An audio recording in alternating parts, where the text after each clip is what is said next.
Ministrat e Energjisë së Europës Qendrore dhe Juglindore u mblodhen sot në Bukuresht për takimin e përvitshëm të nivelit të lartë drejtuar nga Komisioneri Evropian për Energjinë, Dan Jorgensen, në mirëpritjen e qeverisë rumune, veçanërisht ministrit e Energjisë Ivan.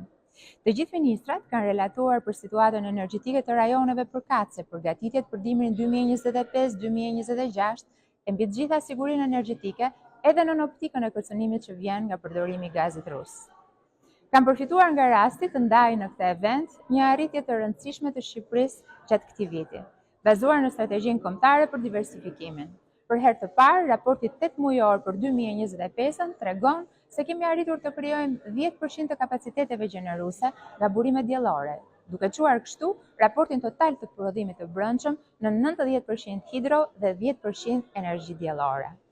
Gjatë ditës kam pasur kënaqësinë të takoj dhe të diskutoj me shumë nga kolegët që ishin prezent, dhe gjithashtu me komisionerin Jorgensen, por dua të veçoj takimin bilateral me ministrin rumun të energjisë, ku kemi diskutuar mbikëqyrjen e një plani për krijimin e një boshti energjetik, ku përfshihet Shqipëria, Rumania, Maqedonia e Veriut, Bullgaria dhe Italia.